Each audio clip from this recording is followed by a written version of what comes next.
Good morning all of you. तो structure analysis second में हम लास्ट टाइम तक जो बात कर चुके थे वो हम आईएलडी रिएक्शंस की बात कर चुके थे, शेयर फोर्स की बात कर चुके थे, बेंडिंग मोमेंट की बात कर चुके थे कि किसी भी सिंपली सपोर्टेड ओवरहैंग या कैंटिलीवर बीम। हमने 3 तरीके के बीम पढ़े थे। जब हम आईएलडी डायग्राम के थ्रू हम रिएक्शन शेयर फोर्स निकालते थे तो हमने कौन कौन से पढ़े थे? 3 तरीके के। एक तो हमने सबसे पहले सॉल्व किया था कि सिंपली सपोर्टेड बीम के लिए किस तरीके से कैलकुलेशन करते हैं। दूसरा हमने देखा था कैंटिलीवर के लिए,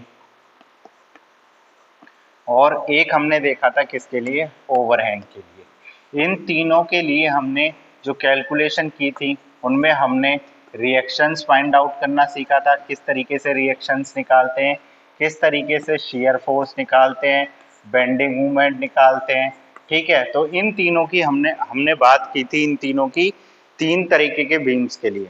अब क्या है कि आईएलडी डायग्राम है वो, ये जो हमने नॉर्मल अभी तक पढ़ा आईएलडी ड्रॉ करना और उनके थ्रू इनकी रिएक्शंस शेयर फोर्स और बेंडिंग मूवमेंट निकालना, ये सब ठीक है, आईएलडी के थ्रू हम कर सकते हैं। उसके बाद एक म्यूलर ब्रेसलियू प्रिंसिपल आया। इन साइंटिस्ट ने क्या कहा कि आप किसी भी डायग्राम की या बीम की आप आईएलडी ड्रॉ कर सकते हो, लेकिन उसकी रिएक्शन शियर फोर्स और बेंडिंग मोमेंट की वैल्यू नहीं बता सकते। इन्होंने क्या कहा? इन्होंने एक प्रिंसिपल दिया जिसमें इन्होंने बताया कि ये किसी भी बीम की क्या दे सकते हैं? प्रोवाइड करा सकते हैं, आईएलडी प्रोवाइड करवा सकते हैं, लेकिन उसकी क्वांटिटी नहीं बता सकते कि क्वांटिटी कितनी है। तो मलर ब्रेसलियू प्रिंसिपल क्या है? It is used to find out the qualitative ILD of determinate and indeterminate structure. Qualitative, देखो दो चीजें होती हैं, एक होती है क्वांटिटी, एक तो क्वांटिटी बोलते हैं, क्वांटिटी बोलते हैं। क्वांटिटी का मतलब जो हमें वैल्यू दे, जो हमें डिग्री बताए कि कितने डिग्री कितने वैल्यू पे वो हो रहा है। और इन्होंने जो हमें वैल्यू दी, इन्होंने जो हमें बताया वो क्वालिटेटिव बताया। सब क्या बताया? Qualitative.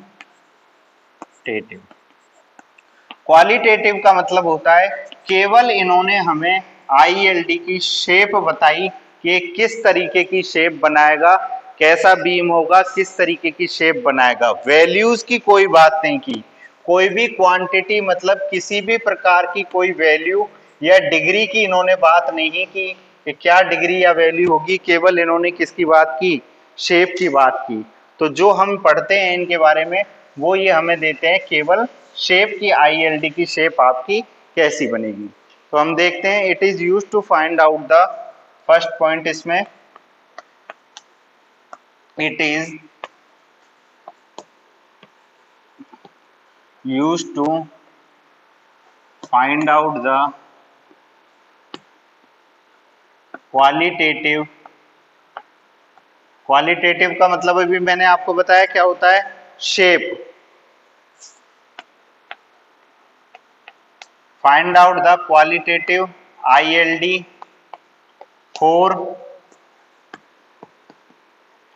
for determinate and indeterminate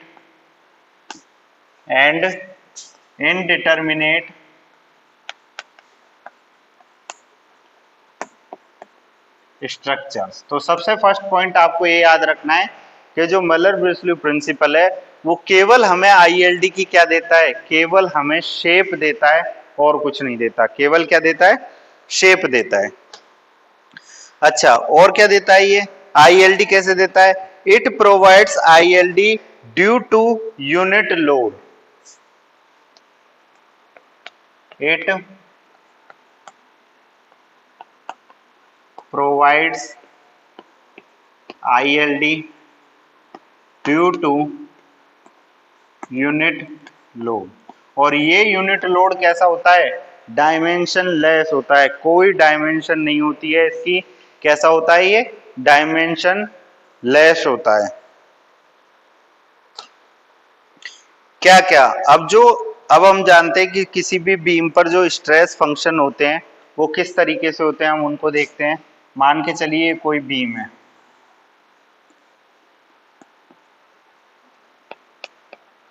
ये कोई सिंपली सपोर्टेड बीम है, इस पॉइंट को नाम दे रहा हूं मैं ए, इस पॉइंट को नाम दे रहा हूं बी। तो एक यहाँ पर हॉरिजॉन्टल रिएक्शन होगी जिसको हम नाम देंगे एच ए, एक वर्टिकल रिएक्शन होगी जिसको नाम देंगे हम वी ए, एक यहाँ पर होगी इसको नाम देंगे वी बी। ठीक है, ऐसे ही यहाँ पर होगी एक एच बी। ठीक है, एच ए एच बी होंगी।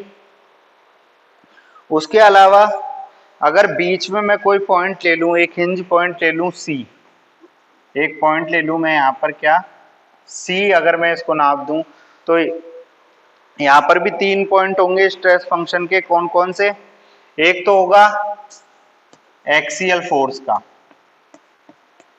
एक होगा किसका मूवमेंट का, और एक होगा वर्टिकल रिएक्शन का जिसको क्या बोलेंगे, जिसको हम नाम देंगे क्या शियर फोर्स का, या इसको ऐसे लिख दो, एक किसका होगा शियर फोर्स का। तो किसी भी बीम में जो स्ट्रेस फंक्शन होते हैं, स्ट्रेस फंक्शन क्या क्या होते हैं? स्ट्रेस फंक्शन में आपके आते हैं सपोर्ट रिएक्शंस आ गई, शियर फोर्स आ गया, बेंडिंग मूवमेंट आ गया, एक्सियल फोर्स आ गया, स्लोप और डिफ्लेक्शन आ गया। ये सब हम किसके अंदर काउंट करते हैं? ये सब हम काउंट करते हैं किसके अंदर? स्ट्रेस फंक्शंस के अंदर। स्ट्रेस फंक्शंस के अंदर हम इन सबको काउंट करते हैं। तो हम देखते हैं मलर-ब्रिस्ली प्रिंसिपल क्या है और किस तरीके से है। ठीक है, तो देखिए अब मलर-ब्रिस्ली प्रिंसिपल कहता क्या है, स्टेटमेंट क्या है उसका, उसको देखते हैं हम। तो इनका स्टेटमेंट ये है कि when we draw a ILD for any function, when we draw a ILD for any function, first of all we release that stress function or reaction and it replaced by the unit deflection in the direction of that stress function या displacement function। या तो हम displacement देंगे या क्या देंगे, deflection देंगे, unit displacement. अब देखो स्ट्रेस फंक्शन है, ये है, ये है, ये फिक्स है।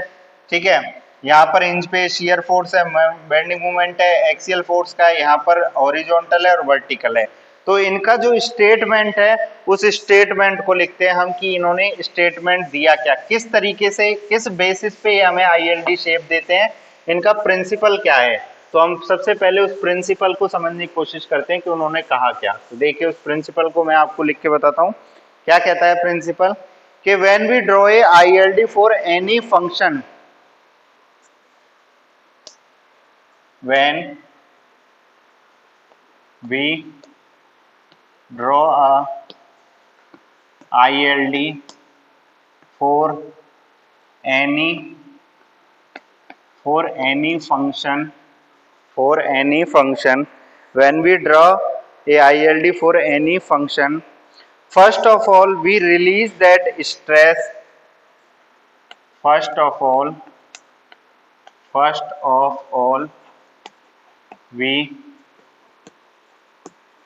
we release that stress function, we release that stress function or reaction, stress function और रिएक्शन, उसको क्या करना है, रिलीज कर देना है। जो भी हमें निकालना है उसी को रिलीज कर देना है। ठीक है, release, first of all we release that stress function or reaction and it replaced by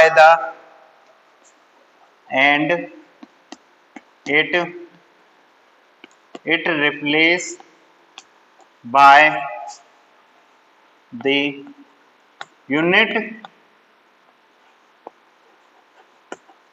deflection और डिस्प्लेसमेंट, या तो डिफ्लेक्शन कह दो या डिस्प्लेसमेंट कह दो। यूनिट डिस्प्लेसमेंट या यूनिट डिफ्लेक्शन देना है। कैसे देना है? In the direction of that stress function, इन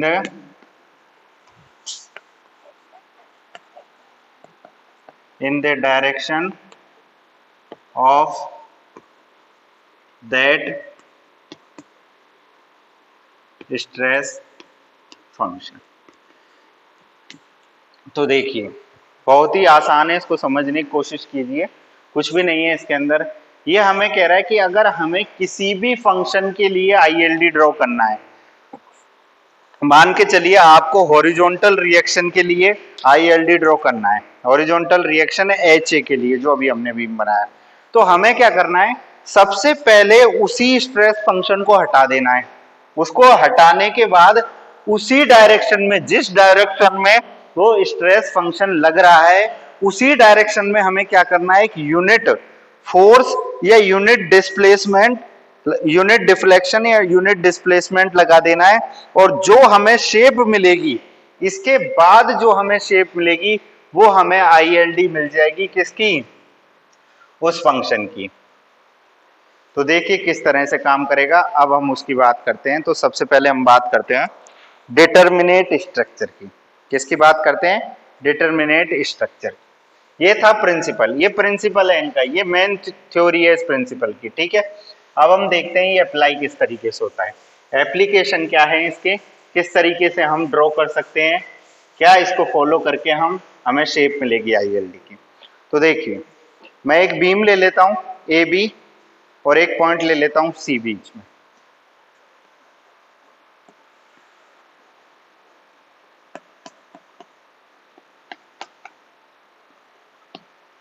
ये मैंने एक कोई सिंपली सपोर्टेड बीम ले लिया AB, ये C, यहाँ पर एक यूनिट लोड लग रहा है 1 किलो न्यूटन का, और कितनी डिस्टेंस पे लग रहा है, ये मैंने मान लिया X डिस्टेंस पे लग रहा है। यहाँ से कितनी डिस्टेंस पे लग रहा है, X डिस्टेंस पे। यहाँ से A से C तक की डिस्टेंस A है, C से B तक की डिस्टेंस B है, और ये जो ओवरऑल डिस्टेंस है ये क्या है, L है। तो ये कितनी हो जाएगी, यहाँ से यहाँ तक ये हो जाएगी L माइनस X, ठीक है, ये आ गया इस तरीके से। अब जो स्ट्रेस फंक्शन लग रहे हैं उनको लगा लें, ठीक है। स्ट्रेस फंक्शन लगेंगे मेरे, एक तो लगेगा हॉरिजॉन्टल, यहाँ पर लगा देता हूं मैं HA हॉरिजॉन्टल, यहाँ पर लगा देता हूं मैं वर्टिकल VA, एक यहाँ पर लगा देता हूं मैं वर्टिकल VB, ठीक है। ये मेरे एप्लीकेशन बता रहा हूँ मलर ब्रिस्ल्यू प्रिंसिपल की, अच्छे से समझने की कोशिश करें, आपके सारे डाउट्स क्लियर हो जाएंगे इसके थ्रू। तो देखिए अब हमें क्या करना है, इसके अंदर VA HA VB और शेयर फोर्स निकालना है और बेंडिंग मोमेंट निकालना है C पॉइंट पर। हमें जो कैलकुलेट करना है वो करना है VA VB HA, ये कैलकुलेट करना है, and shear force at C और बेंडिंग मोमेंट एट C, ये हमें निकालना है, ये हमें निकालना है, ठीक है। हमें क्या क्या निकालना है, इस प्रिंसिपल का यूज करके हमें HA की वैल्यू निकालनी है, HA क्या है, VB क्या है, VB क्या है, और इस C पॉइंट पर मुझे शेयर फोर्स और बेंडिंग मोमेंट निकालना है।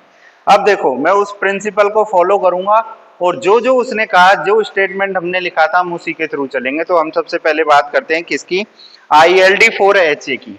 मैं सबसे पहले बात करता हूं ILD फॉर HA।